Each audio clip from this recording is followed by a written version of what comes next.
The Iron Flute, Case 35. Risho's poem. Risho wrote a poem.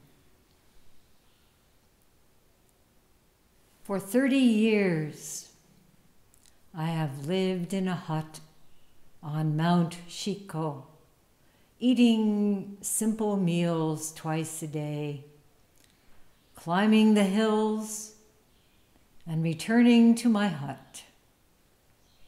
None of my contemporaries would recognize me.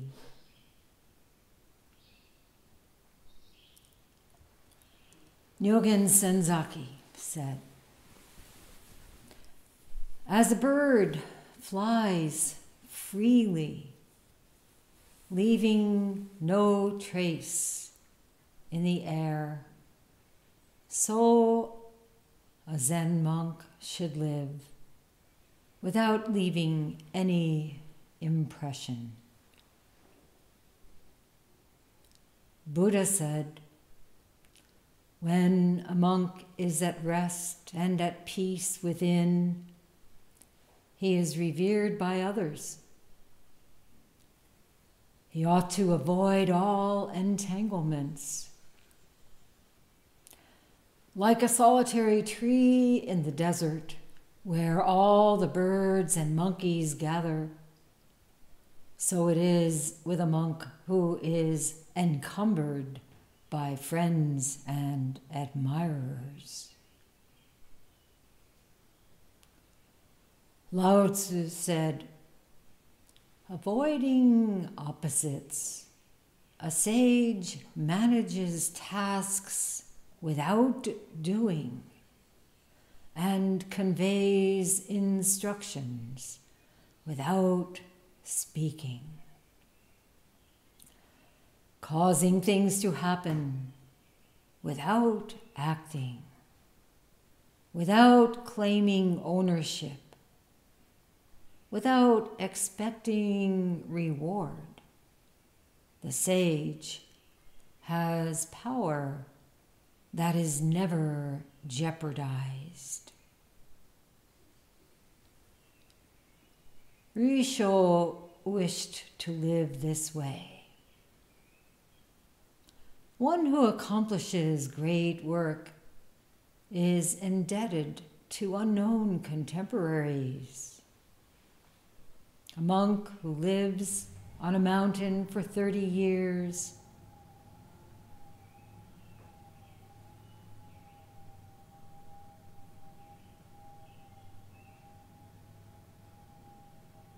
taking his simple meals and climbing the hills is faultless and contented. His everyday life is constantly preaching Buddhism. What does he care whether or not he has the recognition of his contemporaries? And Genro comments in verse, when so inclined, he climbs the mountain. In his leisure, white clouds are his companions. In quietude, he has everlasting gladness. None but Zen students can partake of such pleasure.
anniversary session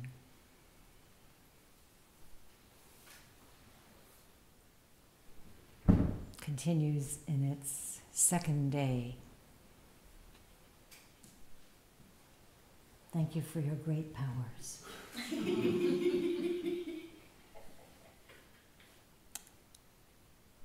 This is our 39th.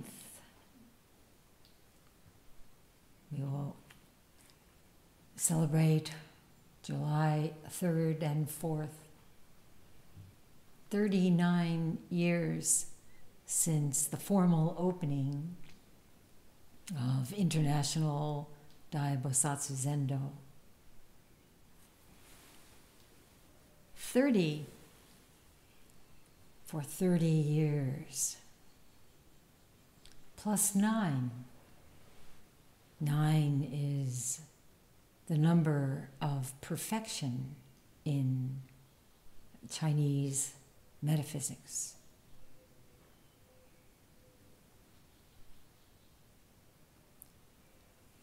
So, of course, next year will be the big deal. Somehow, every 10 years, 40th anniversary. What will we do differently?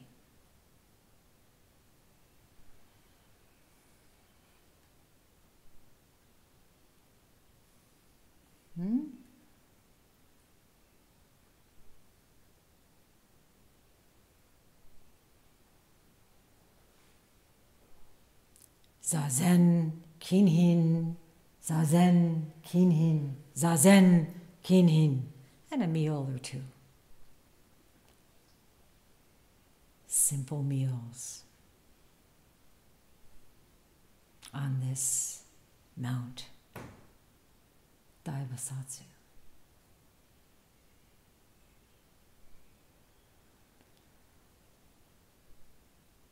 Practicing in quietude, maturing in Buddha's wisdom with everlasting gladness. 39, 40, 49, 50, 150, long after this earth is extinguished.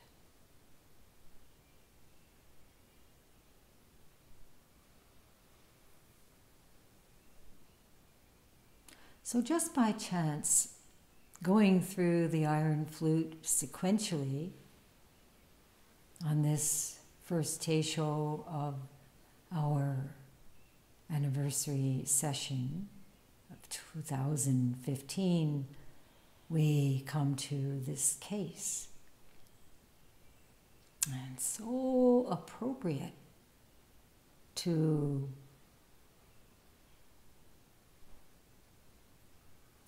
celebrate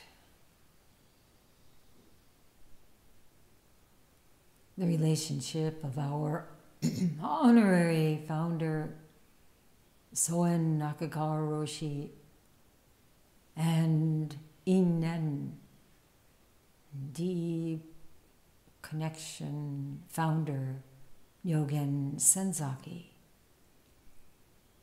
both of whom had such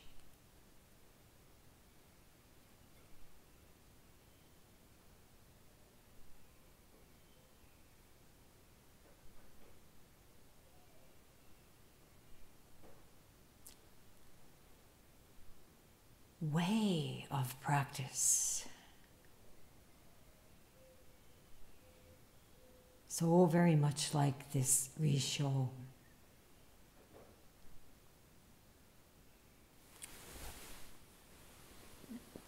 In the introduction by Edo Roshi, Soen Roshi's Dharma Air, in Endless Vow,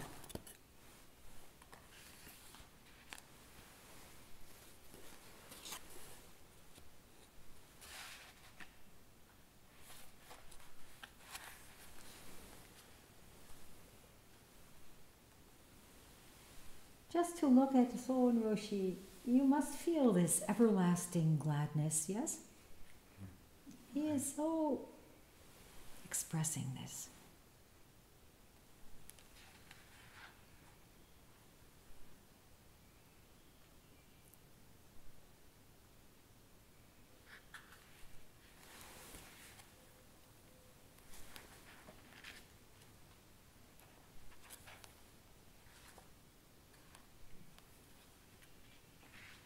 So in this introduction,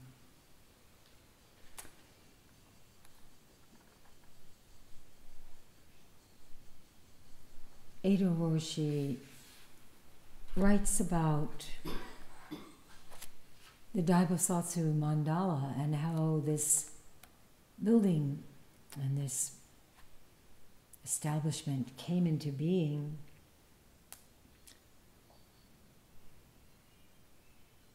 And he refers to Soen Roshi's accident, which many of you know happened in 1967, September 1967, which is the same month and year that I started practicing at the New York Zen Studies Society on the West Side. Soen Roshi was sitting in a tree. Why? No one knows. There was a famous Chinese Zen master called, anybody know? Bird's Nest Roshi. Because he often would do that. Sit in a tree, like a bird hatching her eggs.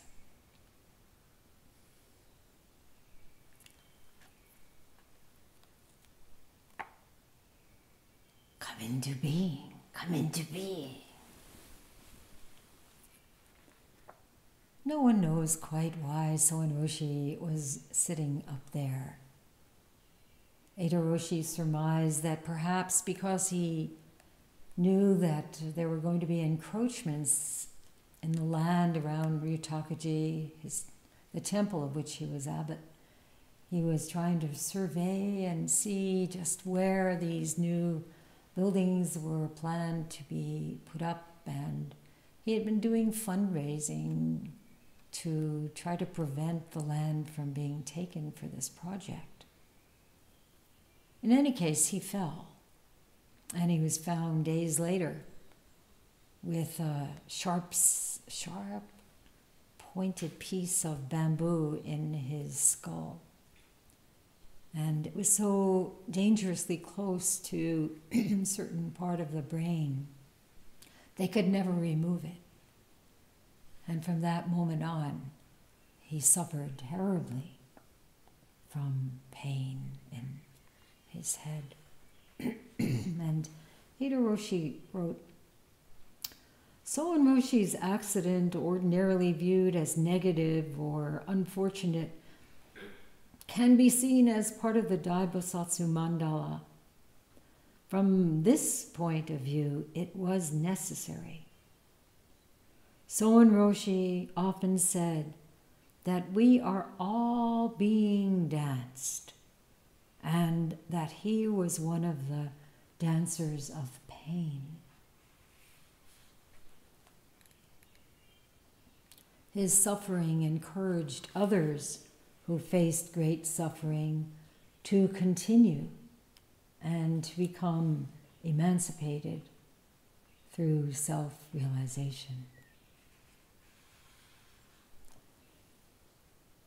So in 1973, he decided to step down as abbot of Ryutakaji and wrote to Edo Roshi, I can be emancipated from the abbot position, and then I can be a midwife for the birth of International Daibosatsu Zendo. Of course, Edo Roshi writes, his way of being a midwife was not what I had in mind. Soen Roshi often said that it was his chanting of Namu Dai Bo Sa on his solitary retreats in Japan that was responsible for international Daibosatsu Zendo's coming into being. I looked at it from another perspective.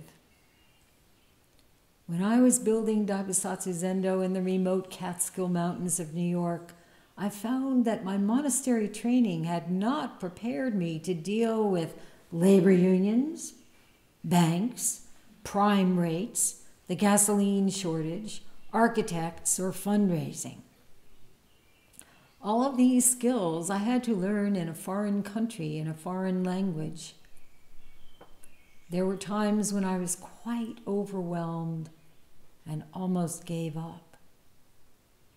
When Soen Roshi attributed its success, Daibosatsu Zendo's coming into being, to cosmic forces that he had set in motion, it seemed an irritatingly romantic view. I felt he ignored the muddy, painful world of dust and avoided getting his hands dirty with the hard work. He seemed to hold himself aloof from such matters.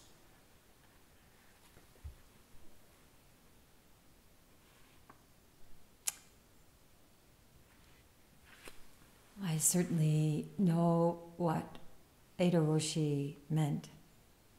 And in fact, I was one of the 3 people on the fundraising committee for this building. And I certainly understand how frustrating it can be to be expected to take on all manner of administrative functions when all one really wanted to do is just sit. Come to session and return to one's hut. But, ready or not, when you're called, okay, you cannot shirk the call. Please remember this. You don't want to be Tenzo? So sorry to hear. You're Tenzo. You don't think you're ready to take that officer role? Oh well. You don't feel you have what it takes to be the abbot? I'm so sorry to hear that.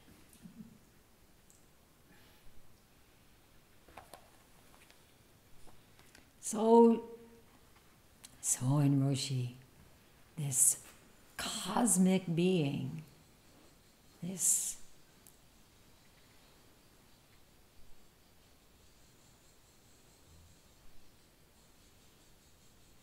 living so much of his life as a hermit monk on Mount Daibosatsu,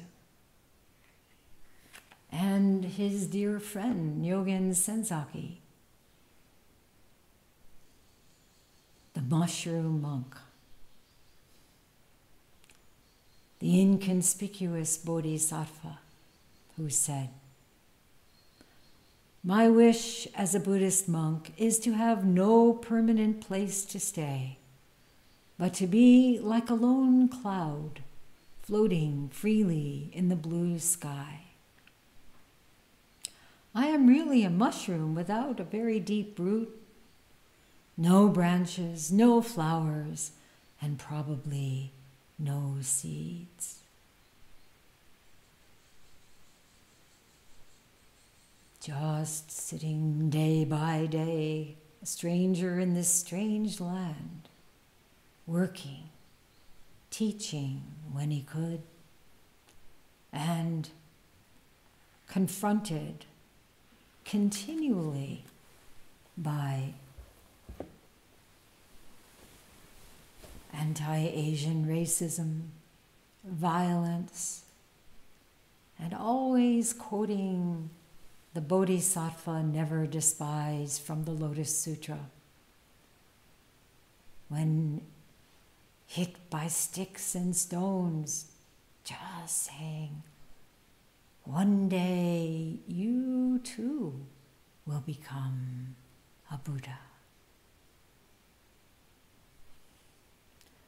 So I arrived here on Friday,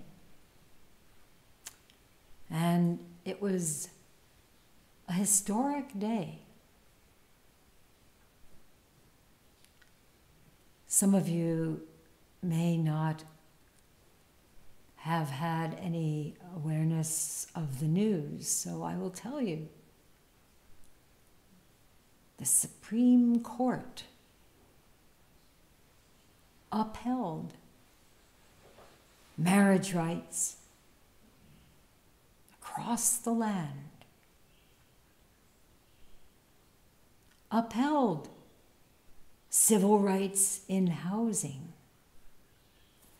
squeaked by, upheld the Affordable Health Care Plan. This is our Supreme Court, highest court.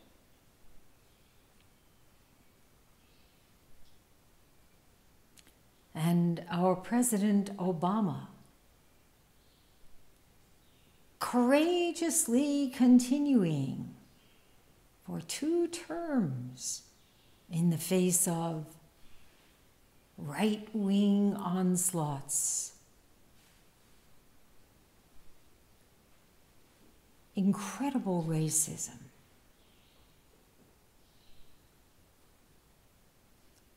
the powerful interests,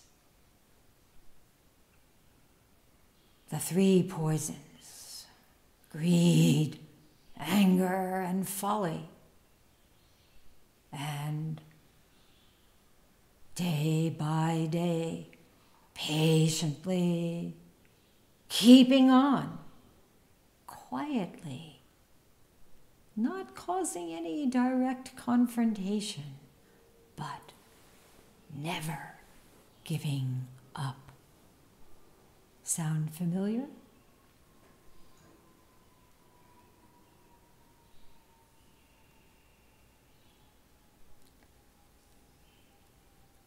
So this president marching on, first black president of the United States. And people thought, oh, now race won't be a problem anymore. Quite the opposite. There was a concerted effort to block his every move based on racism. Racism is our domestic terrorism.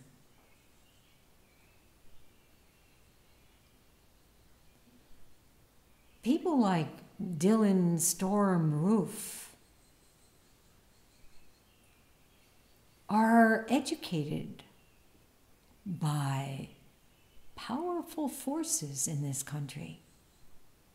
Groups like the American Freedom Party. How many of you are a member of the American Freedom Party? Sounds good, right? What do they believe? Their motto is diversity equals white genocide.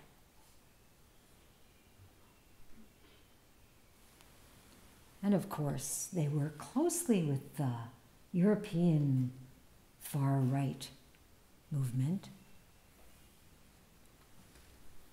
responsible for the persecution of immigrants, for a resurgence of anti-Semitism, for the great fear of the other. This is an international fear cabal.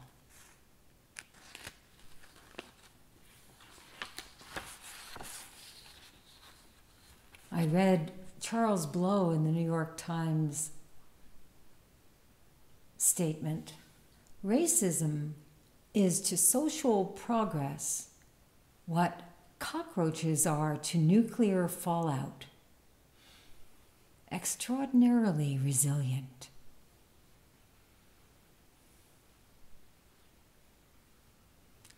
And also in the Times, Paul Krugman said, "We are still haunted by our nation's original sin." What is our nation's original sin? Massacre of Native Americans. Hmm? Massacre of Native Americans. He didn't say that, but you could certainly see that as the original sin, that massacre of the indigenous people.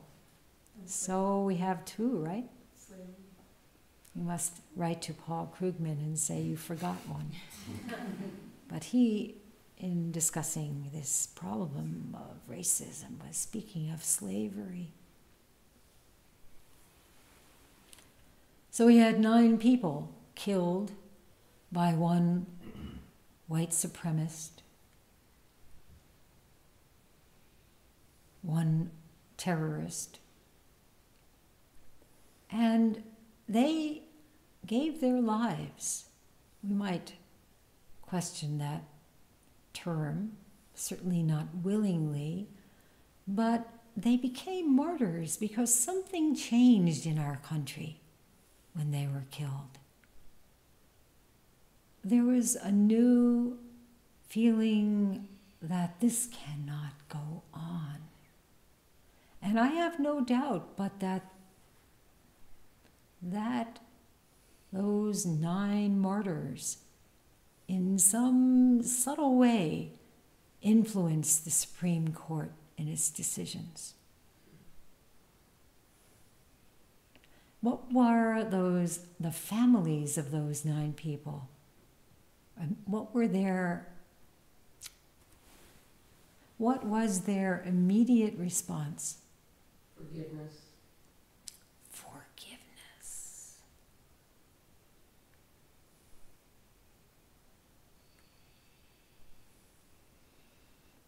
True Christians, immediate response, I forgive you. But at the same time, not to ignore. Instead, to vow to work ever harder to come together for nonviolent and lasting change.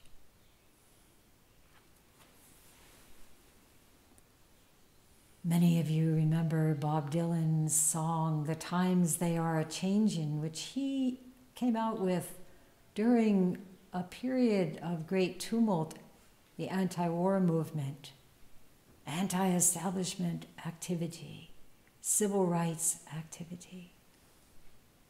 And now this change is coming from within. More and more we see it, politically, personally. And we know from conferences and statements that have been made of Buddhist leaders' commitment to saving all beings in complete alliance with Pope Francis's encyclical on climate change. Vowing to work to move from institutionalized greed to an understanding and an actualization of interconnectedness. Vowing to live modestly, sustainably, with respect for all. Vowing to work toward divestment from fossil fuels, with commitment to renewable energy. knowing that this is the only way we can avoid catastrophic extinctions, including of our own human race. Some of you may have read what I posted last week from Bhikkhu Bodhi. And his response to climate crisis, he said, purify one's own mind. Develop contentment, personally and globally. Work toward an economy based on the principle of sufficiency rather than endless production and consumption.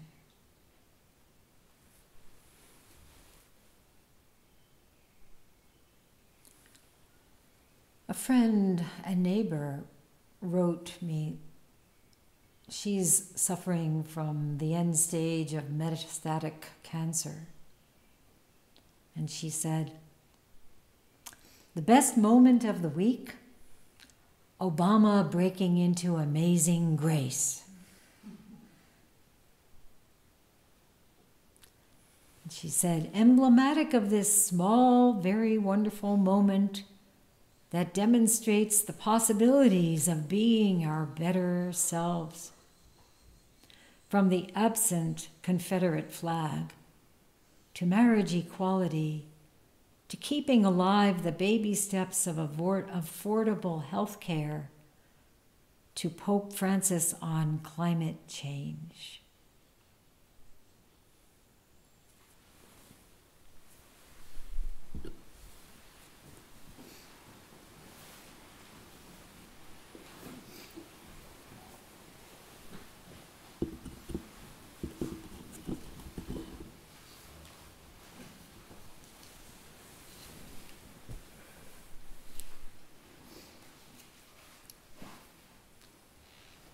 Now, of course, from fundamental perspective, there's really nothing to do.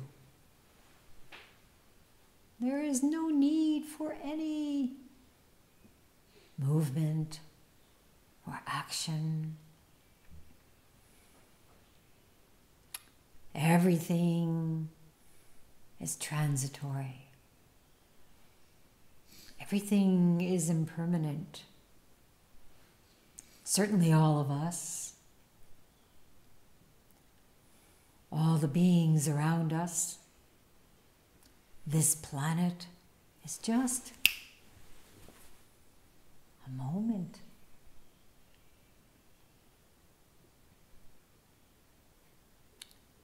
Soon extinguished.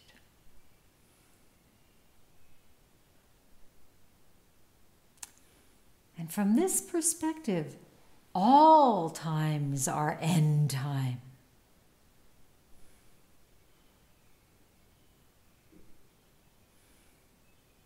No time.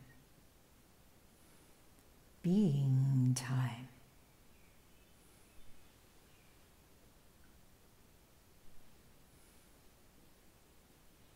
And yet,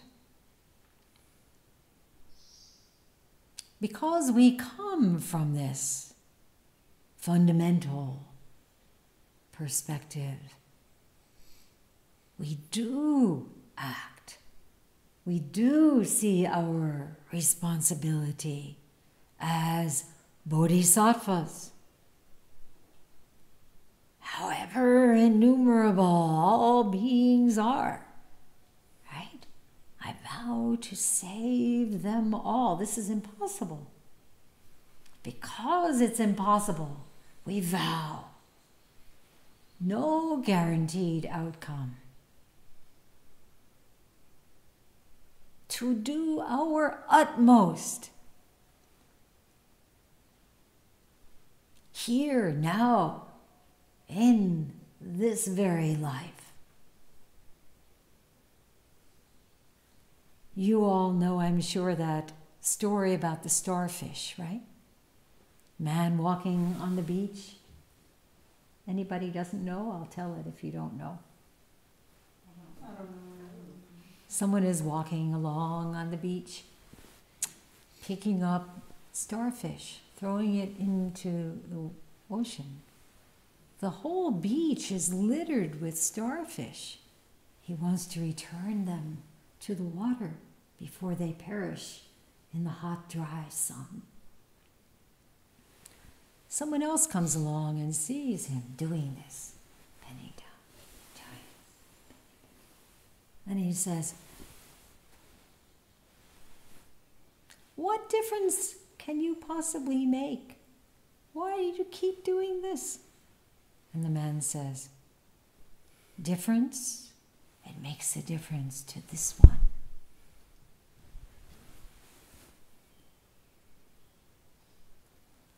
Sentient beings, innumerable, but each one we meet, each one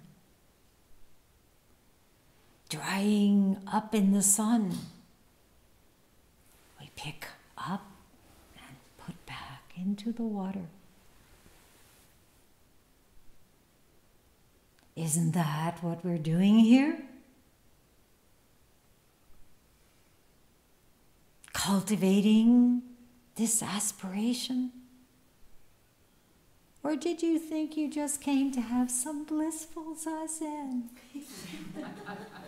After all, 30 years on the mountaintop, you don't have to worry about anything, right? You may have this misunderstanding of what practice is, of what your responsibility is. You are here as a human being. How rare! You have a responsibility.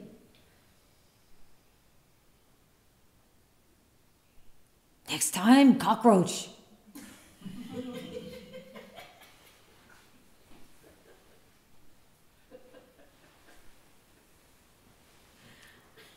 So let's not forget about Risho, or Li Xi in Chinese. I said that well? Yes. We know nothing about him. Just this poem. None of my contemporaries would recognize me, certainly not anyone. How many years later, this inconspicuous monk, extolling seclusion, avoiding all entanglements, 30 years of solitude. Some of you may know the 1967 novel by Colombian author Gabriel Garcia Marquez, right? 100 years of solitude. 30 years of solitude. Long time. 39 years of solitude. Perfect. 100 years.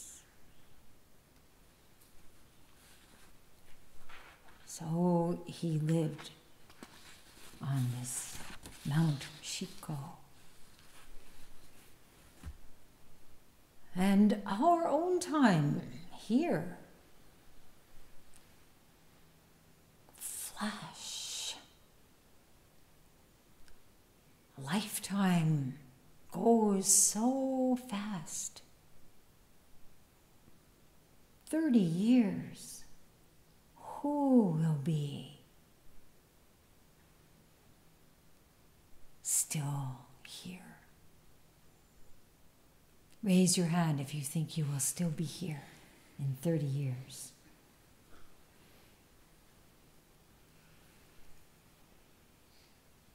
Good luck.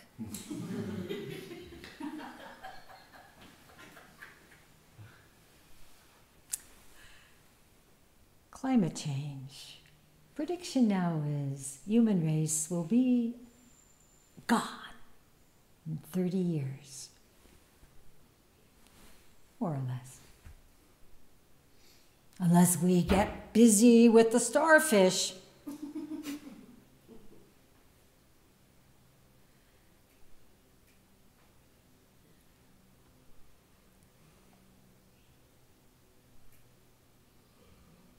Don't be so pessimistic. Okay, I'll have some tea.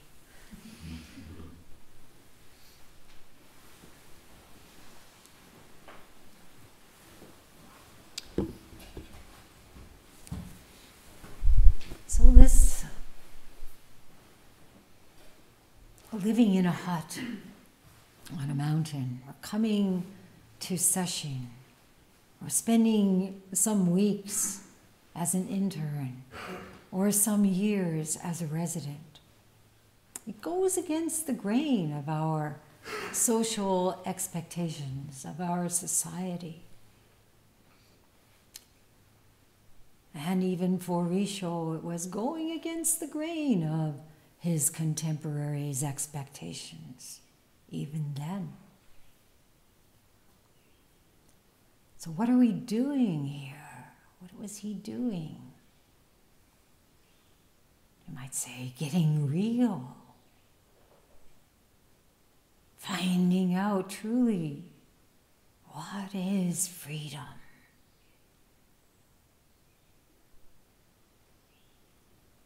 This poem expresses his state of mind. We may take it literally. We may take it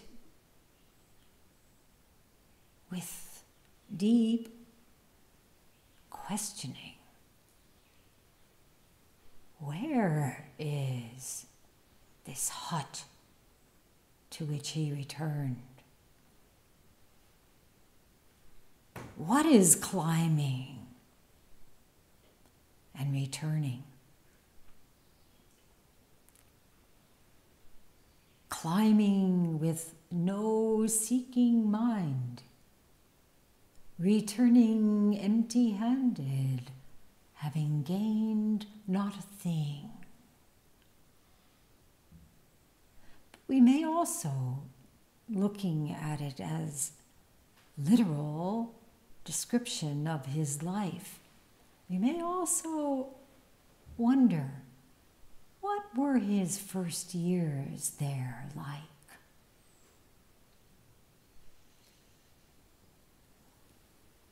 What was it like? Session day 1, session day 2. Hut on Mount Shiko, year 1. Hut on Mount Shiko, year 2.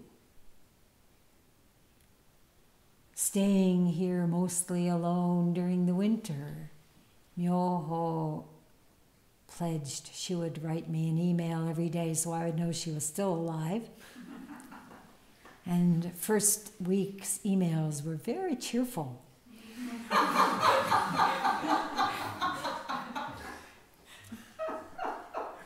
Second week's emails.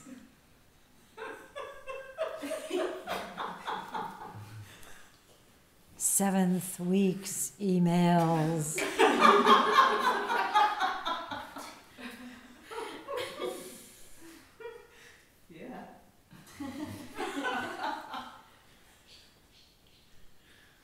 Eating simple meals twice a day, climbing the hills with a shovel, and returning to her hut. Seeing the tracks of a big cat. Hearing the cries of coyotes ever closer.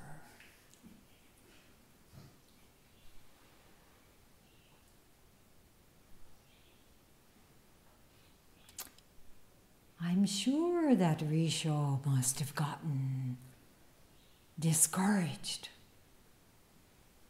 I'm sure he must have felt cold, alone, fearful,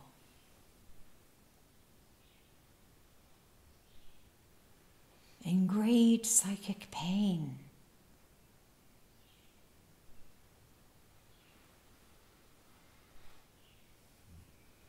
And yet, cheering him on must have been the local wildlife, the plants, the rocks, the rain, the stars, the sun, the clouds. And gradually, this is such an important word for us as we sit here. Gradually, things changed. I want my change now. Well, get out your remote. Click the button. This is how we are accustomed in our impatient and hurried lives to having things go the way we want them to go. And it's really the most enormous impediment to true practice. So, gradually, such minutely subtle and incomparably profound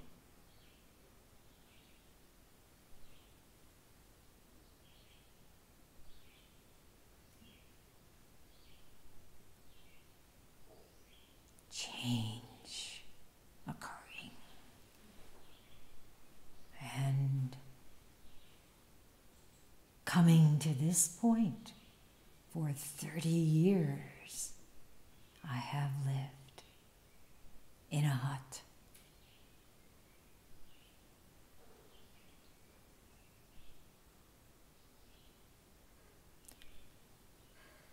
This tradition of Chinese hermits is alive even today, as I'm sure many of you know.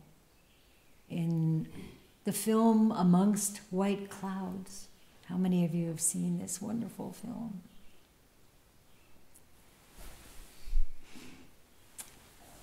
We'll show it here. Not this session, after session. In that film, one of the Chinese hermit monks says, at the last breath, you have to let go of the universe. Why not do it before that last breath?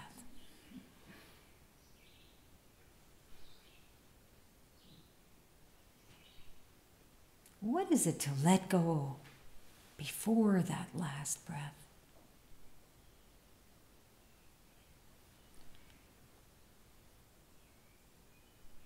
Preferential mind. I want it my way. This is what my limits are. I'll give you this much and no more. Here's my ultimatum.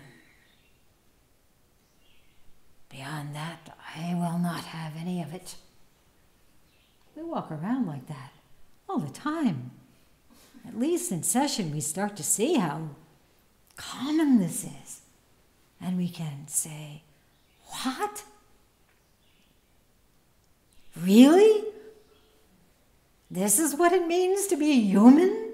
This rare one human form? How many lifetimes have we had before this great opportunity to be human, to truly be human? Which is to live our Buddha nature, to give.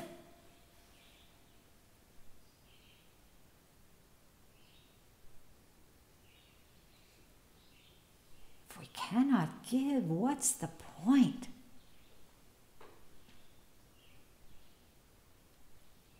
Maybe some of you say, well, I gave at the office.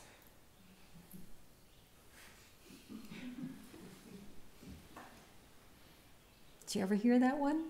Someone comes around collecting for some nice thing, you know? Nature Conservancy. Oh, I wrote them a check already. It's mindset. I don't have to give. I've already given.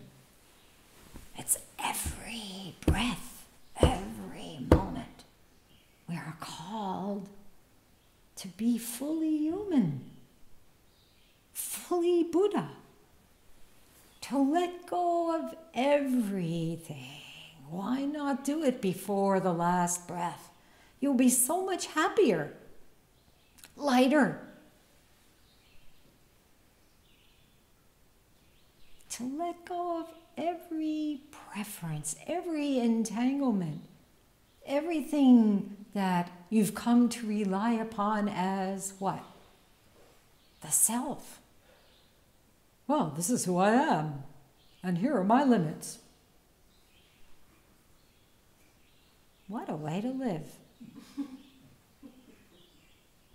Ask yourself, really? In case 17 of the Blue Cliff Record, Kyorin, Master Kyorin said something that we can all relate to. Sitting long and getting tired. Cold, sleepy, aching. What about if you just live it without preferring it to be different? This moment, this exquisite moment, this is it. This is our last breath.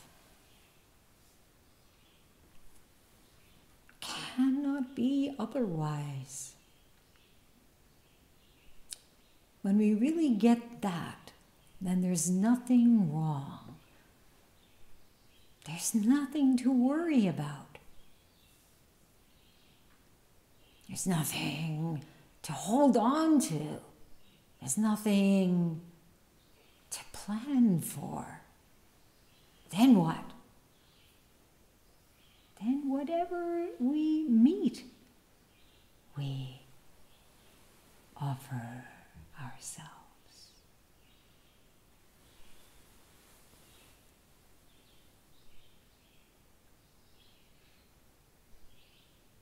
So for 30 years, returning,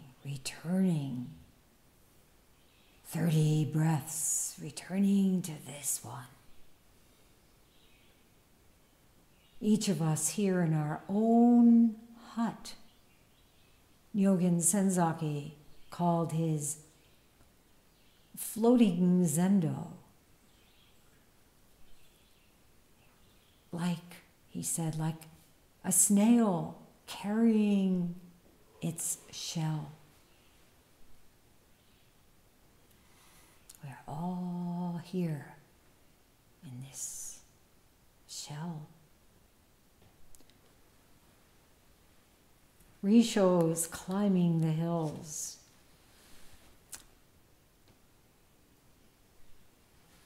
The young monk Soen would leave Kogakuji near Mount Daibosatsu. When Jikyo and I were in Japan, we stayed at a ryokan near there, and the elderly proprietor remembered having been a child and seeing this young monk walking through the village barefoot, heading for the top of Mount Daibosatsu, about a 12-mile walk from Kogakuji, most of it straight up.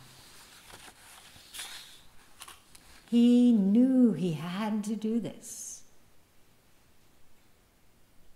And the villagers just naturally put their hands in gasho.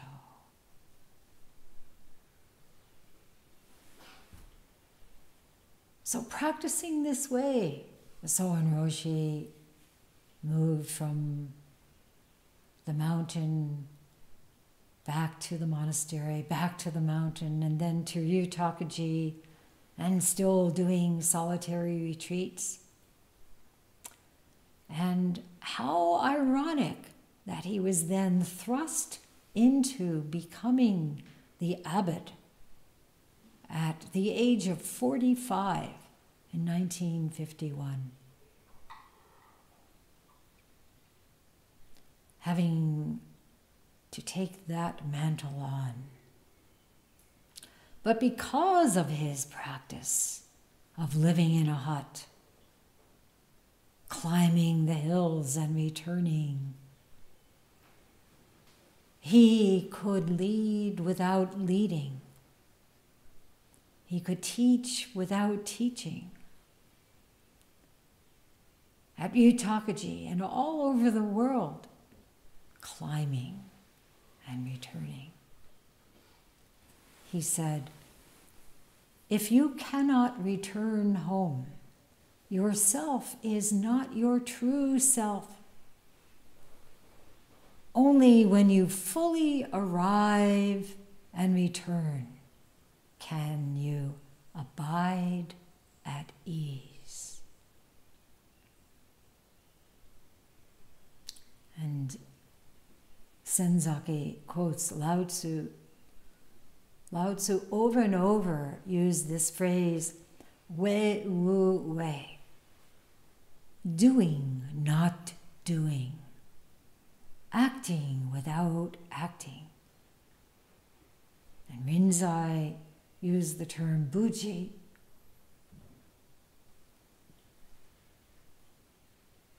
Nothing to do. Doing nothing. Doing non-doing. Non-doingly doing maybe is best. Non-doingly doing whatever has to be done. Not, I am Tenzo, or I am Gyorin, I am Abbot. Non-doingly doing. Not, I don't do. Do you see?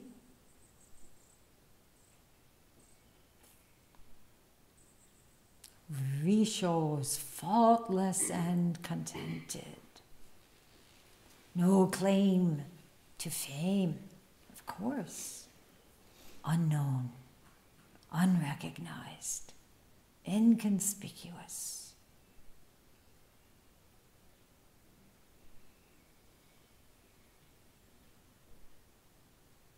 Genro, in his verse, he says, when so inclined, this is so deeply relaxing into our lives. What is appropriate to this moment? Not what others expect, not what's put into some scheme of things, just flowing naturally with what is needed. Persevering. This is climbing the mountain. Each one of us must climb the mountain. And Nyogen Senzaki said, just do one thing at a time, and do it sincerely and faithfully, as if it were your last task in this world. So it is. Everything we do is, as that Chinese hermit monk said, last breath.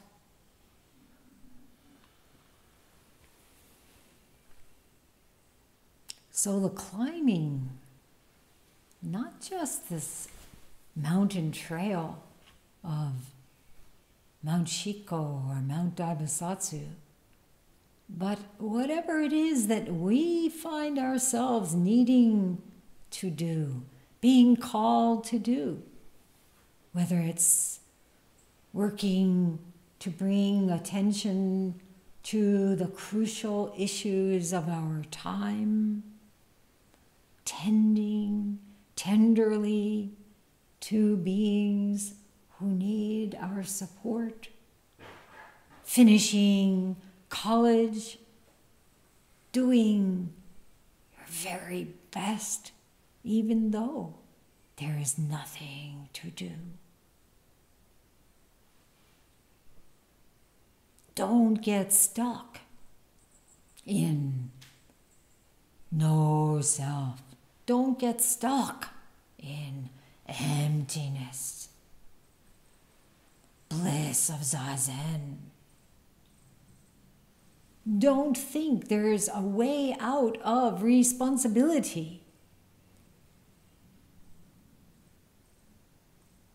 To truly experience this